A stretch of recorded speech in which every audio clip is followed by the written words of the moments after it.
SBI bank కొత్త scheme ని తీసుకొచ్చింది. ఈ స్కీమ్ పేరు హర్ ఘర్ లఖ్పతి, అంటే ప్రతి ఇంట్లోని లక్షాధిపతి అని అర్థం. ఈ స్కీమ్ లో ప్రతి మంత్ 560 రూపాయలు పెట్టుబడి పెడితే ₹1,00,000 వస్తాయి. ఈ స్కీమ్ గురించే ఈ వీడియోలో పిన్ టు పిన్ నేనైతే ఎక్స్ప్లెయిన్ చేస్తా. ఓన్లీ స్టేట్ బ్యాంక్ ఆఫ్ ఇండియానే కాదు, ఇంకొన్ని బ్యాంకులు కూడా కొత్త స్కీమ్స్ ని తీసుకొచ్చాయి. ఆ స్కీమ్స్ గురించి కూడా ఇదే వీడియోలో పిన్ టు పిన్ నేనైతే ఎక్స్ప్లెయిన్ చేస్తా.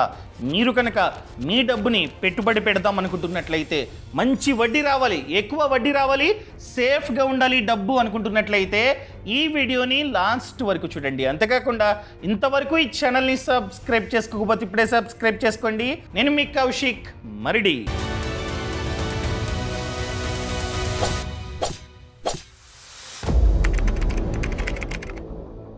ముందుగా state bank of India scheme గురించి మనమైతే మాట్లాడుకుందాం. ఈ స్కీమ్ పేరు హర్ ఘర్ లఖ్పతి, అంటే ప్రతి ఇంట్లోని లక్షాధిపతి ఉండాలనే ఉద్దేశంతో ఈ స్కీమ్ ని స్టార్ట్ చేసింది state bank of India.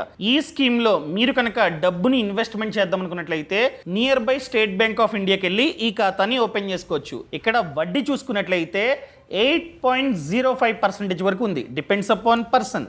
General public కి కాస్త తక్కువ, అండ్ సీనియర్ సిటిజన్స్ కి కాస్త ఎక్కువ, స్టాఫ్ కి ఇంకాస్త ఎక్కువ. స్టాఫ్ లోనే సీనియర్ సిటిజన్స్ ఉంటారు కదా, వాళ్ళకి ఇంకాస్త ఎక్కువ అనమాట. సో మ్యాక్స్ టు మ్యాక్స్ వడ్డీ అన్నది 8.05%. అండ్ టెన్యూర్ చూసుకున్నట్లయితే 3 ఇయర్స్ నుండి 10 ఇయర్స్ వరకు ఉంది. సో మీరు ఎంతైతే టెన్యూర్ని చూస్ చేసుకుంటారో దాని మీద వడ్డీ అండ్ మీరు ఇన్వెస్ట్మెంట్ చేయాల్సిన అమౌంట్ అన్నది డిపెండ్ అయి ఉంటుంది. ఈ స్కీమ్లో ప్రతి మంత్ కాస్త డబ్బు మనమైతే ఇన్వెస్ట్మెంట్ చేస్తూ ఉండాలి. సో ఎంత చేయాలి అది మీకు స్క్రీన్ రికార్డింగ్ చేసి మరి చూపిస్తా. ఇదిగోండి ఇదే స్కీము. ఈ స్కీమ్లో పెట్టుబడి పెట్టాలంటే మీ ఏజ్ 10 కంటే ఎక్కువ ఉండాలి. ఫర్ ఎగ్జాంపుల్ మీరు మీ బాబు తన పేరు మీద ఓపెన్ చేయాలంటే మీరు గార్డియన్గా ఉంటూ ఓపెన్ చేసుకోవచ్చు. 18 కంటే ఎక్కువ అనుకోండి ఏజ్, వాళ్ళే డైరెక్ట్గా బ్యాంక్ వెళ్ళి ఈ ఖాతాని ఓపెన్ చేసుకోవచ్చు అనమాట. అర్థమైందా? ఇదిగోండి మీరు చూసుకోవచ్చు. మీరు జనరల్ పబ్లిక్ అంటే ఏజ్ 60 కంటే తక్కువ ఉంది, మీరు ఎస్బీఐ స్టాఫ్ కాదు. సో మీరు కనుక 3 ఇయర్స్ టెన్యూర్ మన ఇష్టం. సో ఖాతాని ఓపెన్ చేసే టైంలోనే టెన్యూర్ అడుగుతారు. ఫర్ ఎగ్జాంపుల్ మీరు 3 ఇయర్స్ టెన్యూర్ కావాలి అని చెప్పినట్లయితే మీరు పెట్టుబడి పెట్టాల్సింది ప్రతి మంత్ మీరు పెట్టుబడి పెట్టాల్సింది ₹2,510. ఎందుకంటే జనరల్ పబ్లిక్కి 3 ఇయర్స్ టెన్యూర్కి వడ్డీ ఎంత? 6.55. అర్థమైందండి? ఇది ఫిక్స్. సో మీరు ఏ కేటగిరీ, జనరల్లా, సీనియర్ సిటిజనా, బ్యాంక్ స్టాఫా? Bank staff plus senior citizen అనుకోండి, మీకు వడ్డీ ఎక్కువ. సో మన కేటగిరీ బట్టి వడ్డీ ముందుగానే డిసైడ్ అయి ఉంటుంది. సో మనం చూస్ చేసుకున్న టెన్యూరు వడ్డీని బట్టి మనం ప్రతి మంత్ ఎంత పెట్టుబడి పెట్టాలో ఇక్కడే ఉంటుంది. సో మనం డిసైడ్ చేయడానికి లేదు, వాళ్ళు ముందుగానే డిసైడ్ చేసి పెట్టారు ఎంత పెట్టుబడి పెట్టాలి ప్రతి మంత్ అని చెప్పి. దాని ప్రకారంగా అంత టెన్యూర్ తర్వాత 1,00,000 మన చేతికి వస్తుంది. ఈ స్కీమ్ యొక్క ఉద్దేశమే 1,00,000 మన చేతిలో పెట్టడం. అర్థమైందా? సో మీరు జనరల్ పబ్లిక్, మీరు కనుక 3 ఇయర్స్ టెన్యూర్ని చూస్ చేసుకున్నట్లయితే మీకు వచ్చే వడ్డీ 6.55%. దాని ప్రకారంగా ప్రతి మంత్ ₹2,510 పెట్టుబడి పెడితే 3 ఇయర్స్ తర్వాత స్టేట్ బ్యాంక్ ఆఫ్ ఇండియా 1,00,000 మన చేతిలో పెడుతుంది. అదే మీరు జనరల్ పబ్లిక్ కానీ మీరు టెన్యూర్ 4 ఇయర్స్ కావాలి అని చెప్పారు. సో 4 ఇయర్స్కి వడ్డీ అంతా 6.55 సేమ్. సో మీరు పెట్టుబడి పెట్టాల్సింది 1820 మీరు పెట్టుబడి పెడితే 4 ఇయర్స్ తర్వాత 1,00,000 మీ చేతికి వస్తుంది. అండ్ నెక్స్ట్ 5 ఇయర్స్, ఒకవేళ మీకు 5 ఇయర్స్ టెన్యూర్ కావాలంటే మీరు పెట్టుబడి పెట్టాల్సింది 1420. సో మీకు వచ్చే వడ్డీ 6.3. అదేవిధంగా 6 ఇయర్స్కి 1150 ప్రతి మంత్ 1150 కట్టాలి. అంటే ఎలా కట్టాలి? మనం బ్యాంక్ వెళ్ళి అప్లికేషన్ ఫామ్ని ఫిల్ చేస్తాం కదా, అక్కడే ఆటోపే పెడతారు. అంటే ప్రతి మంత్ మీ ఇష్టం 5th అనుకోండి, ప్రతి మంత్ 5వ తారీఖున కట్ అవ్వాలి అని చెప్పి అప్లికేషన్ ఫామ్లో ఫిల్ చేశారనుకోండి, ప్రతి మంత్ 5వ తారీఖున ₹1,150 కట్ అయ్యి డైరెక్ట్గా ఇన్వెస్ట్మెంట్ అవుతుంది. మీరు బ్యాంక్ వచ్చి ఇన్వెస్ట్మెంట్ చేయాల్సిన అవసరం లేదు. ఇలా 6 ఇయర్స్ పాటు 1150 కట్ అయ్యి 6 ఇయర్స్ తర్వాత 1,00,000 మీ చేతికి వస్తుంది. సింపుల్గా చెప్పాలంటే ఆర్డి, రికరింగ్ డిపాజిట్ ఇది. కానీ ఈ పేరుతో ఎస్బీఐ అమ్ముతుంది, వడ్డీ కూడా కాస్త ఎక్కువ. మీరు డైరెక్ట్గా వెళ్తే కాస్త తక్కువ ఉండొచ్చు, ఈ స్కీమ్ ద్వారా పెట్టుబడి పెడుతున్నట్లయితే వడ్డీ కాస్త ఎక్కువ. అర్థమైందండి? అండ్ 7 ఇయర్స్ టెన్యూర్ కావాలంటే 960, 8 ఇయర్స్ టెన్యూర్కి 810, 9 ఇయర్స్ టెన్యూర్ కావాలంటే మంత్కి 700, అదే 10 ఇయర్స్ టెన్యూర్ కావాలంటే 610కి వడ్డీ అంతా 6.3. అర్థమైందండి? క్లియర్? అదే మీరు సీనియర్ సిటిజన్ అనుకోండి, వడ్డీ కాస్త ఎక్కువ. అర్థమైందా? జనరల్ పబ్లిక్కి 3 ఇయర్స్ టెన్యూర్కి 6.55 కదా, కానీ సీనియర్ సిటిజన్కి 7.05%, కాస్త ఎక్కువ. 60 కంటే ఏజ్ ఎక్కువ ఉందనుకోండి, మీరు చెప్పాలి సీనియర్ సిటిజన్, టిక్ పెట్టాలి, అప్పుడు కాస్త ఎక్కువ వడ్డీ మీకైతే వస్తుందన్నమాట. సో మీరు 3 ఇయర్స్లో మీకు 1,00,000 కావాలంటే ప్రతి మంత్ మీరు 2,500 రూపాయలు పెట్టుబడి పెట్టాలి. జనరల్ పబ్లిక్ 2,510 రూపాయలు, 10 రూపాయలు డిఫరెన్స్ అంతే. అదేవిధంగా 4 ఇయర్స్ టెన్యూర్కి మీరు 1810, జనరల్ పబ్లిక్ 1820, ఎందుకంటే వడ్డీలో కాస్త డిఫరెన్స్ ఉంది కదా. సో వడ్డీ ఎక్కువ ఉందనుకోండి, మనం పెట్టుబడి పెట్టాల్సింది తక్కువ ఉంటుంది. అండ్ 5 ఇయర్స్ టెన్యూర్ కావాలంటే 1410, 6 ఇయర్స్ టెన్యూర్కి 1130. అర్థమైంది? ఎందుకంటే వడ్డీ చూసుకున్నట్లయితే 6.8. అర్థమైందా? అండ్ 7 ఇయర్స్ టెన్యూర్కి 940, 8 ఇయర్స్ టెన్యూర్కి 800, 9 ఇయర్స్ టెన్యూర్కి 680, 10 ఇయర్స్ టెన్యూర్కి 600. సో 3 ఇయర్స్ నుండి 10 ఇయర్స్ వరకు మీ ఇష్టం, నచ్చిన టెన్యూర్ని మీరైతే చూస్ చేసుకోవచ్చు. నేను చెప్పేది ఏంటంటే 3 ఇయర్స్ని చూస్ చేసుకుంటే మంచిది, ఎందుకంటే ఎక్కువ డబ్బుని పెట్టుబడి పెడితే మంచిదే కదా. 3 ఇయర్స్లో 1,00,000 వస్తుంది. అదే మీరు 10 ఇయర్స్ని చూస్ చేసుకున్నారనుకోండి, ఎప్పుడో 10 ఇయర్స్ తర్వాత 1,00,000 వస్తుంది మీకు. అదే మీరు స్టాఫ్ అనుకోండి, ఎస్బీఐలో ఆల్రెడీ పనిచేస్తున్నట్లయితే వడ్డీ ఎక్కువ మీకు. ఎంత? ఇదిగోండి, జనరల్ పబ్లిక్కి 6.55, నాకు 6.55, కానీ మీరు స్టేట్ బ్యాంక్ ఆఫ్ ఇండియాలో పనిచేస్తున్నారు కాబట్టి మీకు 7.55. అర్థమైందా? సో నేను 2,510, 2,510 రూపాయలు పెట్టుబడి పెట్టాలి, కానీ మీరు స్టాఫ్ కాబట్టి 2,480 రూపాయలు పెట్టుబడి పెడితే చాలు. ఇద్దరికి 3 ఇయర్స్ తర్వాత 1,00,000 ఇస్తారనమాట, ఇప్పుడు స్టార్ట్ చేస్తే ఒకే టైంలో. అదేవిధంగా 4 ఇయర్స్ టెన్యూర్ కావాలంటే 1790, 5 ఇయర్స్ టెన్యూర్కి 1390, 6 ఇయర్స్ టెన్యూర్కి 1120, 7 ఇయర్స్ టెన్యూర్కి 920, 8 ఇయర్స్కి 780, 9 ఇయర్స్కి 670, 10 ఇయర్స్కి 580. అర్థమైందా? అదే మీరు స్టాఫ్ కానీ సీనియర్ సిటిజన్, రిటైర్ అయిపోయారు, ఎస్బీఐ బ్యాంక్లో పనిచేసి రిటైర్ అయిపోయారు, మీ ఏజ్ 60 కంటే ఎక్కువ ఉందనుకోండి, మీకు వడ్డీ ఇంకాస్త ఎక్కువ. ఎంత? 8.05 స్టార్టింగ్ చెప్పాను కదా, ఈ స్కీమ్లో వడ్డీ ఎక్కువ అని చెప్పి. ఇదిగోండి 8.05. సో మీరు 3 ఇయర్స్ టెన్యూర్కి 2,450 రూపాయలు పెట్టుబడి పెట్టాలి. 4 ఇయర్స్కి 1,780, 5 ఇయర్స్కి 1,370, 6 ఇయర్స్కి 1,100, 7 ఇయర్స్కి 910, 8 ఇయర్స్కి 760, 9 ఇయర్స్కి 650, 10 ఇయర్స్కి 560. వడ్డీ కూడా మీరైతే చూసుకోవచ్చు. అర్థమైందా? ఇలా నచ్చిన టెన్యూర్ని చూస్ చేసుకుంటే ప్రతి మంత్ ఎంత డబ్బుని పెట్టుబడి పెట్టాలో వాళ్ళే చెప్తారు. ప్రతి మంత్ అంత డబ్బు కట్ అయ్యి డైరెక్ట్గా ఇన్వెస్ట్మెంట్ అవుతుంది. సో మీరు కనుక ఇలా 2,500 కట్టేటట్టు ఒప్పుకున్నారనుకోండి, వడ్డీ 6.55, మీకు 3 ఇయర్స్లో 1,00,000 వస్తుంది. సో మీరు జాబ్ చేస్తూ ప్రతి మంత్ ఇన్వెస్ట్మెంట్ చేసుకుంటానండి, నాకు ఒక 3 ఇయర్స్ తర్వాత రిక్వైర్మెంట్ ఉంది, 3 ఇయర్స్ తర్వాత బైక్ కొనుక్కోవాలి, యూజ్ అవుద్ది అనుకున్నట్లయితే మీరు ఇన్వెస్ట్మెంట్ చేసుకోవచ్చు. అర్థమైందండి? So first one state bank of ఇండియాకి సంబంధించిన హర్ఘర్ లఖ్పతి. ఇంకా సెకండ్ వన్ ఇంకొక బ్యాంక్ ఏంటి? Indian bank. ఈ బ్యాంక్లో ప్రెజెంట్ 2 స్కీమ్స్ ఉన్నాయి, కొత్త స్కీమ్స్. ఈ స్కీమ్స్ సెప్టెంబర్ 30 వరకు మాత్రమే ఉంటాయి, ఆ తర్వాత ఉండవు. ఇవి ఎఫ్డి స్కీమ్స్ అనమాట. సో బ్యాంక్లో నార్మల్గా ఎఫ్డి ఉంటుంది, ప్రతి బ్యాంక్లోనే ఫిక్స్డ్ డిపాజిట్ మనమైతే చేసుకోవచ్చు. ఇదిగోండి టెన్యూర్ 7 to 14 డేస్కి 2.8, ఇలా తక్కువ ఉంటుంది జనరల్గా, కానీ ఇవి స్పెషల్ స్కీమ్స్ అనమాట. స్కీమ్ పేరు ఐఎన్డి సెక్యూర్. ఇక్కడ ఉందా? IND secure.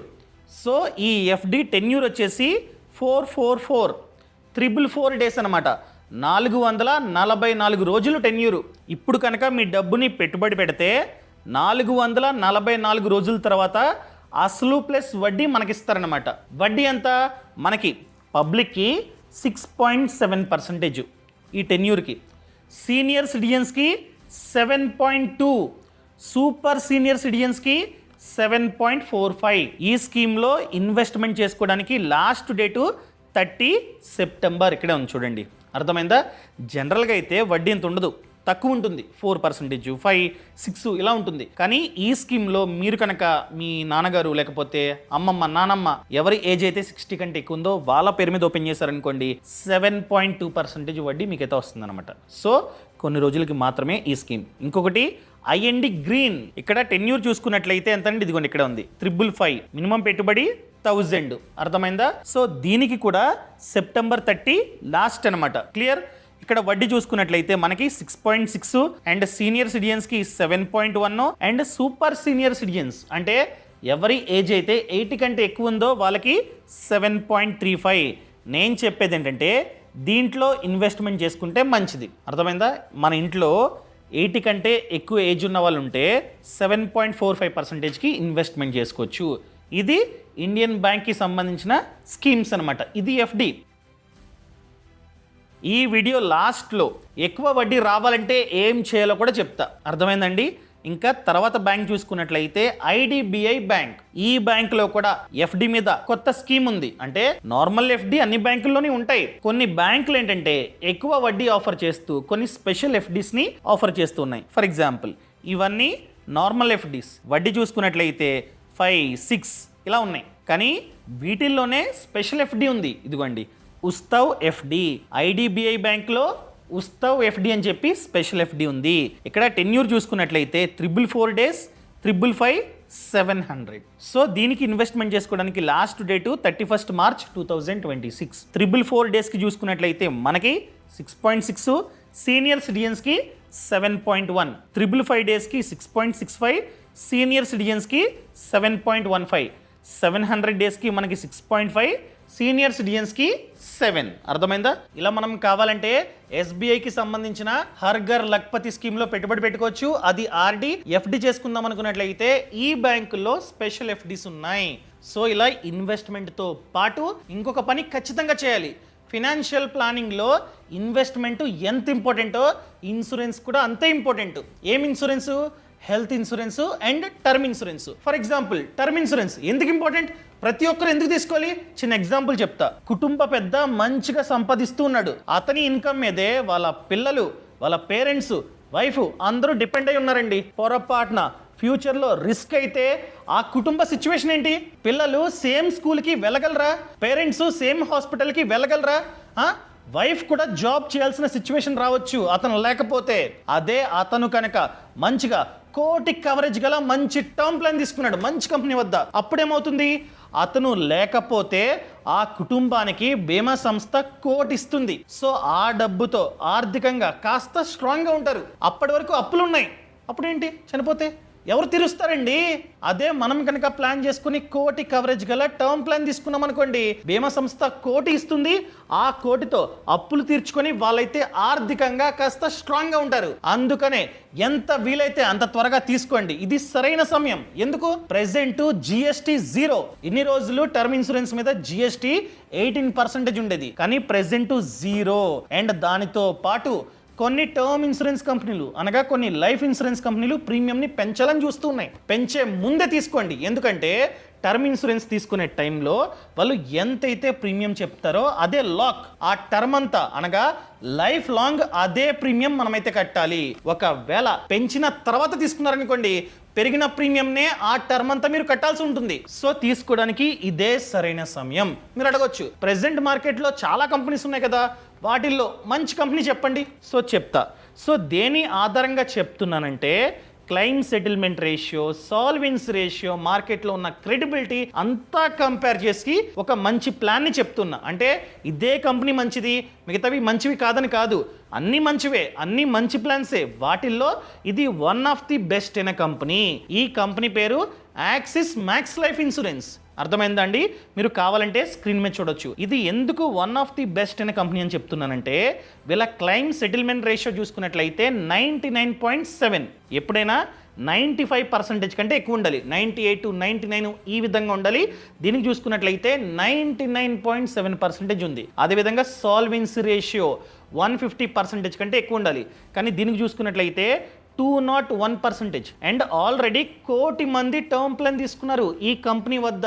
అండ్ దానితో పాటు అసెట్స్ మేనేజ్డ్ చూసుకున్నట్లయితే 1,75,000 కోట్ల కంటే ఎక్కువ ఉంది. అండ్ రెన్యువల్ రేట్ చూసుకున్నట్లయితే 91.9%. ఫ్యూచర్లో డాక్యుమెంట్స్ అన్ని కరెక్ట్గా ఉంటే 3 గంటల్లో క్లెయిమ్ రావడానికి ఛాన్స్ ఉంది. అండ్ తీసుకున్న తర్వాత ఈ ప్లాన్ నచ్చలేదనుకోండి, క్యాన్సిల్ చేసుకోవచ్చు, ఎగ్జిట్ అవ్వచ్చు. సో ఎంతైతే కట్టామో అదంతా రిఫండ్ ఇస్తారనమాట ఫస్ట్ 30 daysలో. అర్థమైందండి? మీరు కావాలంటే ఈ ప్లాన్ని డైరెక్ట్గా తీసుకోవచ్చు. ఇక్కడ బెస్ట్ పార్ట్ ఏంటంటే క్రిటికల్ ఇల్నెసెస్ 64 క్రిటికల్ ఇల్నెసెస్ని మనం కావాలంటే యాడ్ చేసుకోవచ్చు. అండ్ ఇది తీసుకోవడం వలన ట్యాక్స్ బెనిఫిట్ కూడా మనకైతే వస్తుంది. దాదాపుగా సంవత్సరానికి 54,600 వరకు మనమైతే ట్యాక్స్ని ఆదా చేసుకోవచ్చు. అండ్ క్లెయిమ్కి అప్లై చేయగానే కాస్త అడ్వాన్స్ని ఈ కంపెనీ అయితే ఇస్తుందన్నమాట. రిమైనింగ్ డాక్యుమెంట్స్ అని చెక్ చేసి ఇస్తుంది, కానీ క్లెయిమ్కి అప్లై చేయగానే అడ్వాన్స్గా కాస్త డబ్బు ఈ కంపెనీ ఇస్తుంది.